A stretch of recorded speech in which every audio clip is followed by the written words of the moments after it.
सो हमने इसके पहले एक केस देखा कॉल्चिकम, आज हम एक केस देखेंगे। This is a very emergency case और पेशेंट की हालत बहुत ख़राब थी, उसे एडमिट करना पड़ता, मगर with our medicine, with our homeopathy medicine patient को एडमिट करने की ज़रूरत नहीं पड़ी and she is absolutely fine. शाम तक वो बेटर हो गई अच्छे से, क्योंकि ये मेरे रिलेटिव का ही केस है। उसके मदर का मुझे फ़ोन आया, उसकी डॉटर इन लॉ, एंड उसने बताया कि बेटा इसको 2 महीने के बाद पीरियड आया है और उसको आज उसका 3rd डे है और उसको इतना ब्लीडिंग जा रहा है, इतना ब्लीडिंग जा रहा है, मतलब उसको आज सुबह से कम 6-7 पैड हो गया और इतना फ्लो है। और शी इज़ एनीमिक, तो मुझे पता है कि वो एनीमिक पेशेंट है, उसको 6-7 हीमोग्लोबिन रहता है उससे, तो 3 दिन से फ्लो इतना ज़्यादा है तो अप्रॉक्सीमेटली कि वो पूरा और कम हो गया रहेगा।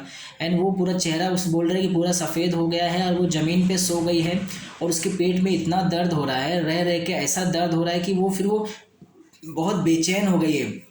ज़मीन पे सो के फिर यहाँ वहाँ करवट ले रही है और वो दर्द के मारे वो रो रही है और बोल रही है कि मैं अब नहीं बचूंगी मम्मी, मैं अब नहीं बचूंगी, मुझे बहुत डर लग रहा है कि अब मैं नहीं बच पाऊंगी, मुझे लगता नहीं कि मैं बचूंगी, मेरे आँख के सामने अंधेरा आ रहा है, मुझे कुछ समझ में नहीं आ रहा है, मुझे लगता है कि मैं अब नहीं बच पाऊंगी।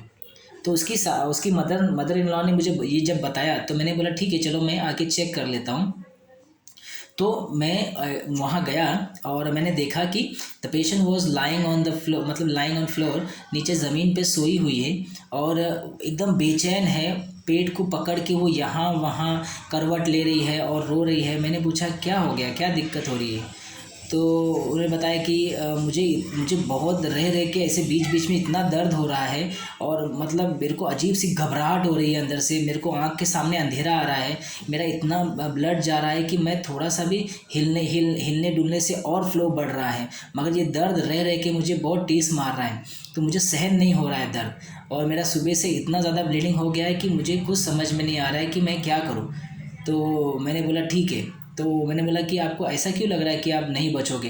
तो बोला कि मुझे समझ में नहीं आ रहा है कि मतलब इतना हो रहा है कि मेरे आँख के सामने अंधेरा आ रहा है कि मुझे डर लग रहा है कि मैं अब नहीं बच पाऊँगी, मैं अब मर जाऊँगी, तो मुझे कुछ हो जाएगा। तो मैंने बोला ठीक है चलो मैं दवा देता हूँ, मुझे शाम तक बताना कैसा है, हाँ फ्लो कितना कम हुआ। उसकी एक्चुअली उसकी मदर इन लॉ बोल रहे थे कि इसको एडमिट करने की ज़रूरत है क्या, क्योंकि पहले भी एक बार ऐसा हुआ था इंसिडेंस, तो उसे हमें एडमिट करना पड़ा था और उसको इतना ब्लड नहीं रुक रहा था तो उसको एडमिट करने की ज़रूरत पड़ गई थी।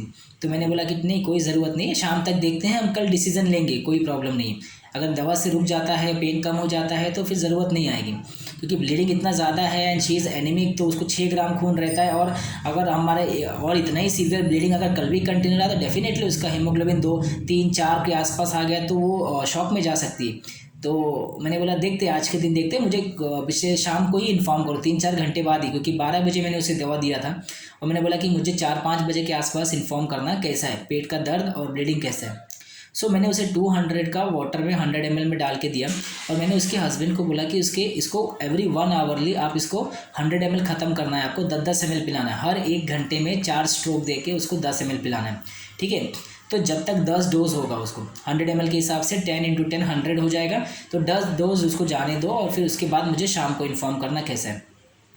तो उसने मेडिसिन दिया और मुझे शाम को 7:30 बजे फ़ोन आया, तो मैंने पूछा कि कैसा है, तो बोले नहीं अभी भैया पहले से तो काफ़ी ठीक है, अभी पहले से दर्द भी कम हो गया है और जो दर्द बहुत बेचैनी थी उसने कल सुबह से कुछ खाया नहीं था, मगर दोपहर होते होते जब दर्द थोड़ा कम हो गया तो उसने कुछ खाया कुछ, और सुबह से खा नहीं रही थी तो उसको और चक्कर आ रहा था, तो कुछ खाया पानी पिया, अभी अच्छे से है, अभी पेट का दर्द हो रहा है मगर पहले जितना नहीं और ब्लीडिंग भी पहले से कम हो गई है। तो मैंने बोला ठीक है वेट करो, कल फिर इन्फॉर्म करो मुझे मॉर्निंग में या फिर इवनिंग में। तो मुझे डायरेक्ट परसों इवनिंग में मुझे कल इवनिंग में मुझे नेक्स्ट डे मुझे कॉल आया एक 7 या 8 o'clock के आसपास कि नहीं भैया अभी एकदम ठीक है, वो अभी कुछ नहीं, ब्लीडिंग स्टॉप हो गई है, ठीक है, ब्लीडिंग एकदम स्टॉप हो गई है, पेन एकदम नहीं है और खाना भी अच्छे से खा रही है, अभी वो पहले से घर का काम वाम भी करने लगी है, तो पहले जैसे जो एकदम नहीं कर पा रही थी पूरा लेट गई थी अब वो ऐसा नहीं है।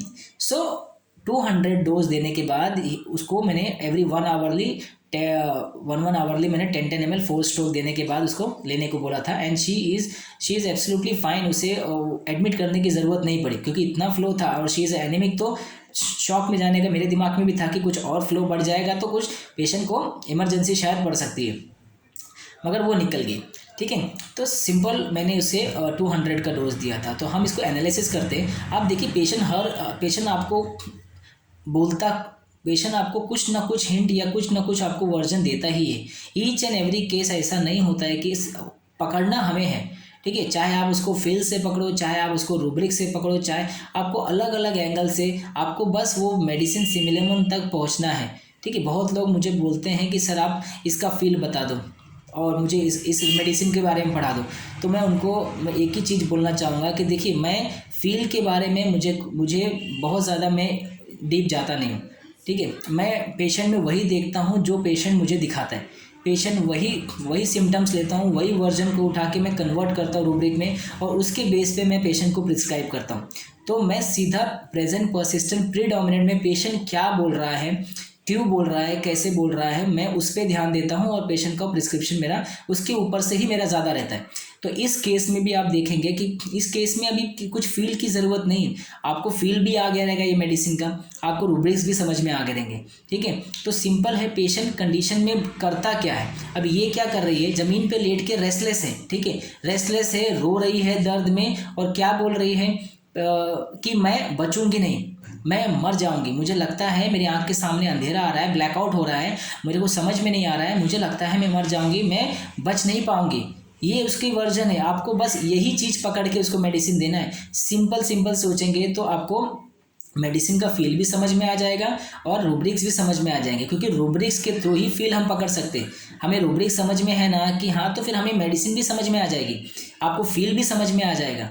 तो इस केस में हमें सबसे फर्स्ट रूब्रिक है रेस्टलेसनेस पेन विद, ठीक है, और वीपिंग पेन विद, क्योंकि दर्द है, दर्द में रो रही है, दर्द में बहुत रेस्टलेस है, बेचैन है, और घबराहट है, डर है किस बात का कि मैं नहीं बचूंगी, मैं मर जाऊंगी। Death presentiment, delusion, die, he was die. ठीक है, और very important rubric is fear of death uterine bleeding from. एक रूब्रिक है हमारे पास, fear of death uterine bleeding from, उसमें 2 या 3 मेडिसिन है।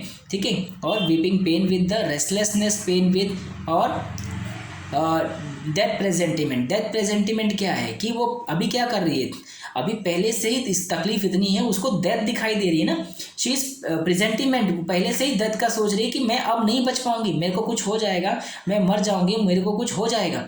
यही उसके वर्जन है, क्योंकि अप्रॉक्सीमेटली ब्लीडिंग इतना ज़्यादा हो रहा है, उससे उसका दिमाग काम करना, हीमोग्लोबिन और ड्रॉप हो गया है, तो उसमें उसको कुछ समझ में नहीं आ रहा है। ठीक है, वो फियर ऑफ डार्क है। ठीक है, उसको डर क्या लग रहा है, उसको समझ में नहीं आ रहा है, मतलब क्या है, डार्कनेस क्रिएट हो रहा है उसके दिमाग में। Blackout means is a darkness, तो फियर ऑफ डार्कनेस के साथ उसको डर है कि उसकी डेथ हो जाएगी। तो delusion, die, he was going to die एक रूब्रिक है, और डेथ प्रेजेंटिमेंट और fear of death uterine bleeding from. तो यूट्राइन ब्लीडिंग फ्रॉम, उसको जो ब्लीडिंग हो रहा है उस दौरान उसको लग रहा है कि वो उसकी डेथ हो जाएगी।